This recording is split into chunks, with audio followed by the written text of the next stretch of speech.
Good morning. For those of you who don't know, my name is Maya Karen. I run a fashion blog called Classically. It does feature luxury, contemporary, and how to style and now natural hair care topics. If you are into any of those things, please consider subscribing to my channel. Click the notification bell. That way you will never miss a video. So I am a little late with this viral story, but today we are going to talk about a young woman who chose not to tip her braider. So the question is, should she have tipped or should she not? Let's talk about it. Okay, so there was a young woman on TikTok who decided to talk about why or give the reasons as to why she did not tip her braider. So I'm first going to play you the video and then we will break down what she said and then I will give you my thoughts. I did not tip the girl who did my braids yesterday, and this was the first time I haven't tipped to get my hair done, and I was fueled with anxiety, especially when I hand her over the cash and she starts counting it and I was like, I just did not feel like tipping was necessary on this service. For reference, this was $350 to get done. These are small, knotless, and this is a French curl braid. That averages out, took her 7.5 hours, $46 an hour. Minus the cost of hair, so we'll just round it down to $40 an hour. She didn't have to commute. She's not paying any extra overhead because she works from home. I think that that's a really good price. How many people are making $40 an hour? I want to also add that I had to go to the ATM, which is the most inconvenient method of payment, to go get the exact amount of cash that I need for the appointment.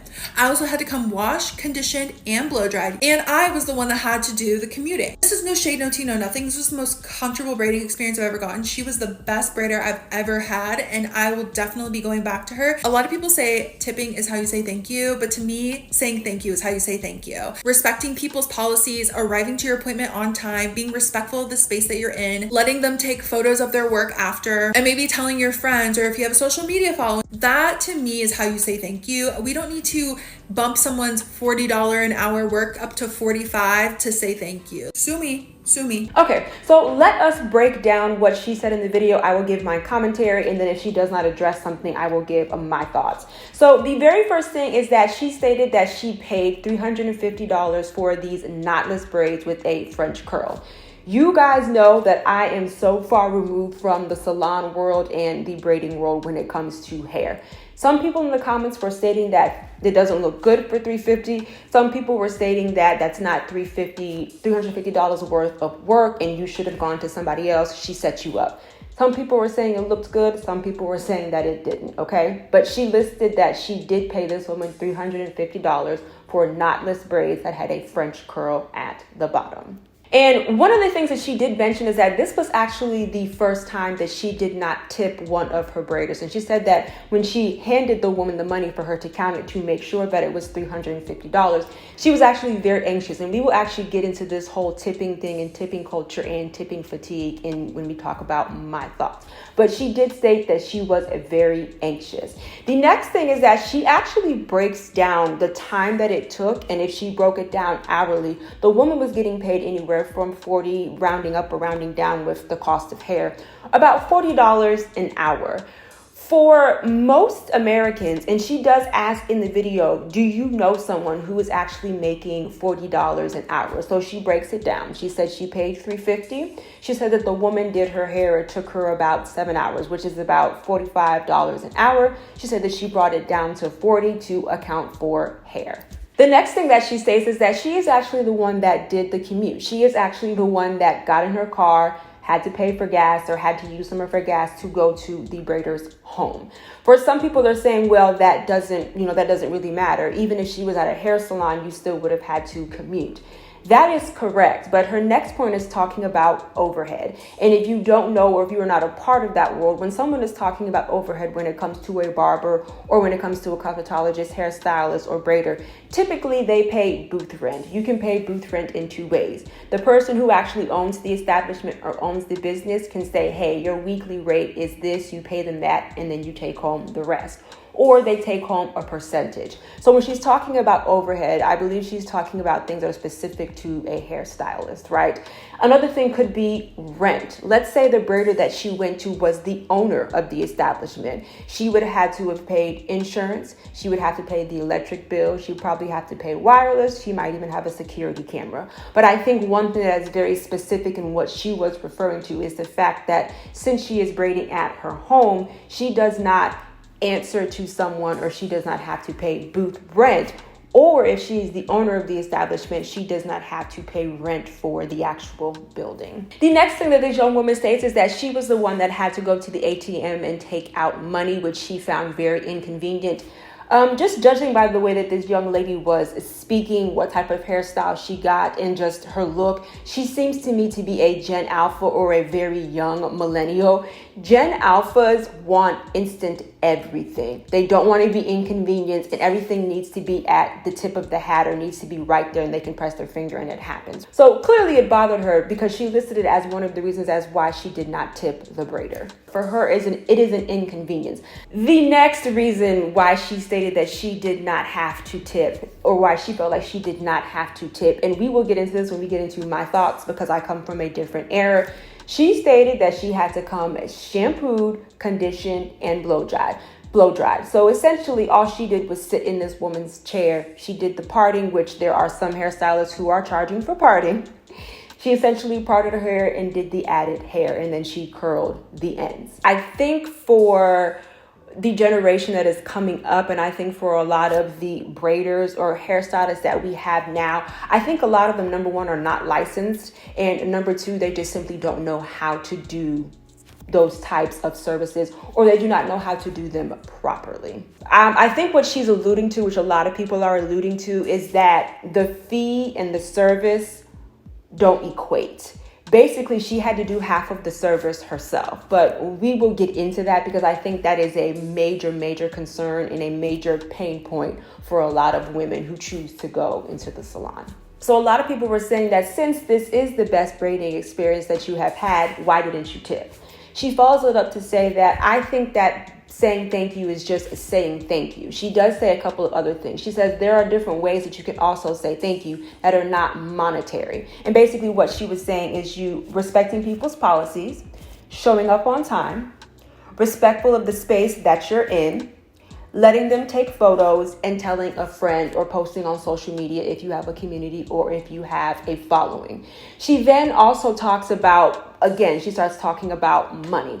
This particular person chose $350 for their services. Basically what she is saying is, why am I going to subsidize somebody's earnings or somebody's money when they are the ones that set the price? And again, when they do not really have any overhead, i.e. booth rent, okay? Okay, so now that we have gone over everything that she has said and I've given a little bit of tidbit with all of her points, I want to get into my opinion and my thoughts. So the first two kind of go hand in hand. The very first one is recession and inflation. And the second or the third part of that is going to be, and you probably have heard of this before, but it's called tipping fatigue or tip fatigue. You have instances where people, and I will give you the perfect example. I was watching a TikTok of a person who was at the airport. And you know how you have like those kiosks where you actually do self-checkout? This person showed a TikTok of them like going into one of those convenience stores at the airport and self-checkout. And right before he pressed accept, it asked if the actual, not like an actual person, but the actual device asked if he wanted to tip. Who is he tipping? Are you tipping the owner? Are you tipping the airport? Why am I tipping when I'm the person that had to actually grab my items and then I had to check myself out?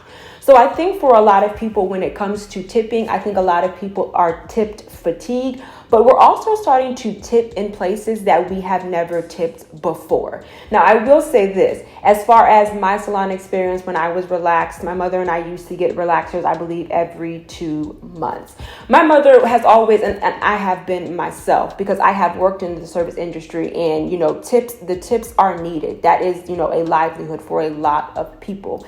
However, the things that we are starting to ask to be tipped for is getting a little out of control. I just gave you the example of this self-checkout kiosk that asked for a tip. So that's the first thing. And for a lot of women, when it comes to a recession, when it comes to inflation, when it comes to hard times, when it comes to having to be a little bit more budget conscious or a little bit budget friendly, for a lot of women, you may notice that one of the things that they begin to give up or they kind of, allow to fall by the wayside, or something that they have to think about more, is going to be their hair. Women do spend billions on top of billions on their hair, but depending on the situation, depending on what necessarily she's going to the salon for, she might find other routes or other ways to do her hair. And one of the first ones is going to be she's going to do it in DIY. She's going to start doing it at home. The second thing that I want to touch on or talk about is expectation. And this is with the stylist and with the client or the customer. So as far as the stylist is concerned, I think when it comes to the expectation of stylists, I think we are getting into the mode, and I actually think that we have been here for a couple of years. And I will say this is not just within the cosmetology or the hairstylist or the braider realm. This is everywhere, but I'm starting to realize and recognize. We are living in a society right now where people want to charge you the most for doing the least amount of work. And it does seem like that it was kind of exacerbated during COVID, because we'll touch on that point in a second, but it just seems like people want to be paid top notch or top dollar for the most minimal work. I think that social media can be both a gift and a curse at the same time. And what I mean by that is you have stylists who want to live this certain lifestyle. For instance, you have stylists who want to be able to live the lavish life. And I don't know whether or not Beyonce's wig maker or her hairstylist is living lavishly. I would assume that Beyonce's wig maker or her hairstylist, Beyonce would be her only client. But I'm assuming that Beyonce would reward her handsomely, like into the six figures. There are hairstylists who want to be able to live that lifestyle when 10, 15 years ago, hairstylists were living just the regular, common, middle-class lifestyle. And now you have hairstylists who want to be jetted off to Dubai. And, they want to have the top-notch clients. And they want to do the balayage. And they want to, charge $1,000 for a press and curl and for your hair to be flat ironed. I believe I was watching, now I will say this was a Caucasian woman. She was a hairstylist. I believe she did like a cut, a color. It was like either ombre or balayage. Correct me if I'm wrong. She did all of that. And I think she posted it on TikTok and she ran down why it cost what it cost.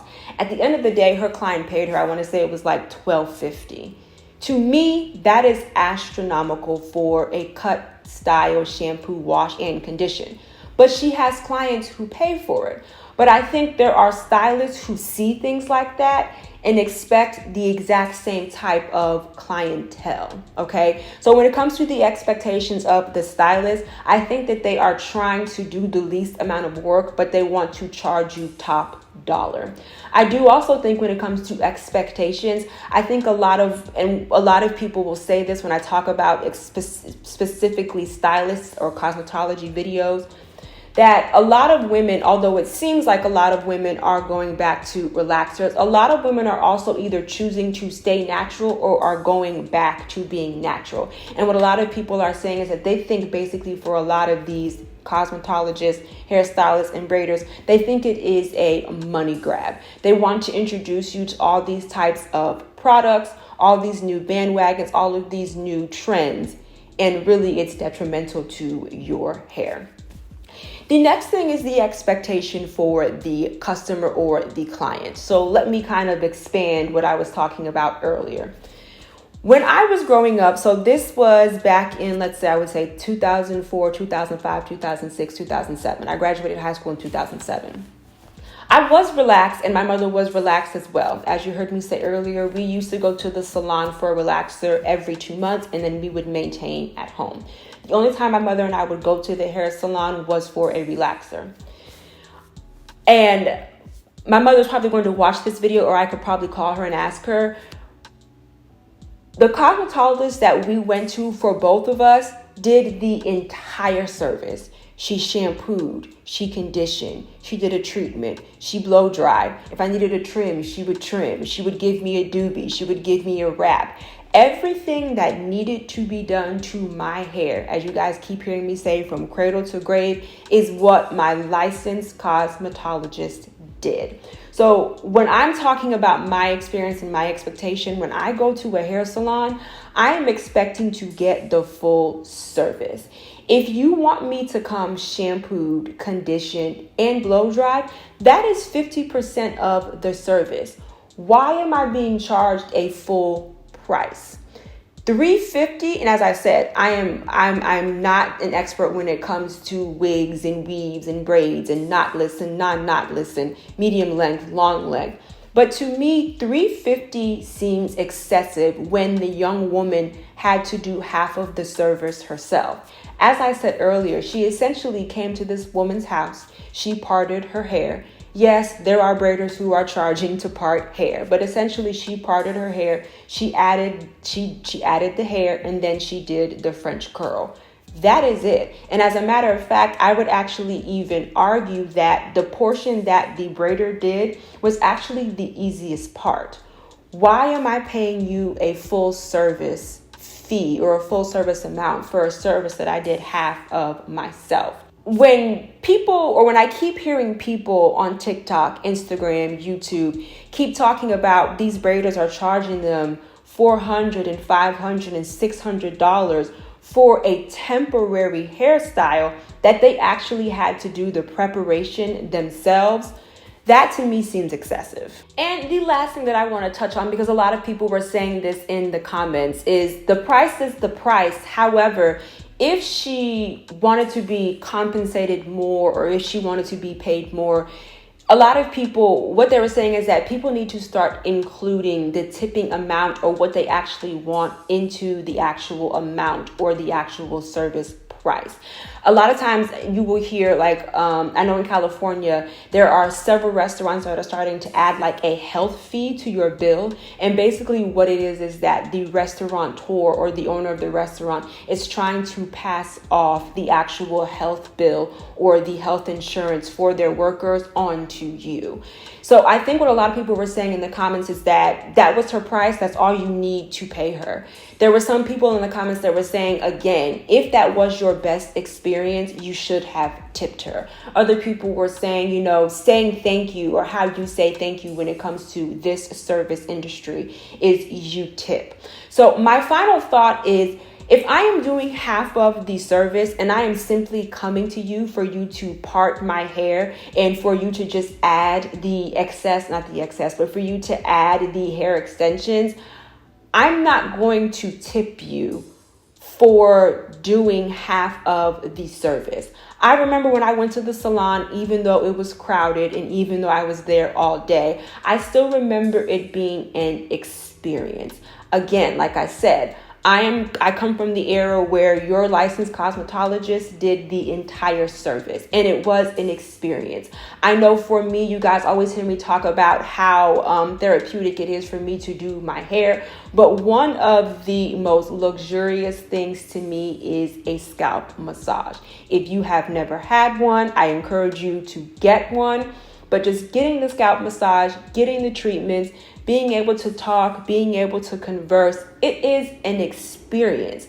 And if you're not going to provide that, and the expectation is that I am supposed to do half of the work, I don't really feel like I should be paying you full price. Now, she broke it down. She said $350, 7 hours. So we're talking about the money again. She said $40 an hour. In the comments, let me know if you actually know anybody, multiple people, who are making upwards of $40 to $45 an hour. I know several people like that because of the industry that I am in on the insurance side. But the average person is not making anywhere near $40 an hour. So as I said, I think when it comes to hairstylists, I think just like in other fields, I think a lot of them are trying to get away with the least amount of work, but they want to charge you exorbitant prices. So in this particular situation, do I think that this young woman should have tipped her braider? Based off of the information that we have, based off of all of the criteria or the reasons as to why she did not tip her, I would agree with her. I think $350 is reasonable, and I don't think that she should have tipped her. So let me know in the comments. Let's have a conversation. Let's have a debate. As you guys know, one of the things that I love about my channel is that we can disagree, but make sure to keep it respectful. But let me know in the comments, based off of this situation, based off of the reasons and the criteria that she gave for her situation. I'm not talking about any other situation. I'm talking about this situation specifically. The $350, the reasons, the commute, the ATM, the wash, the blow dry, the condition, all of that. Based on this situation, do you believe that this young lady should have tipped her braider? I just want to remind you, here on YouTube, I do upload videos every Wednesday and Sunday. And of course, right here or right here, I'll put my Instagram handle. Thank you so much for watching, you guys. Bye. We always have it coming.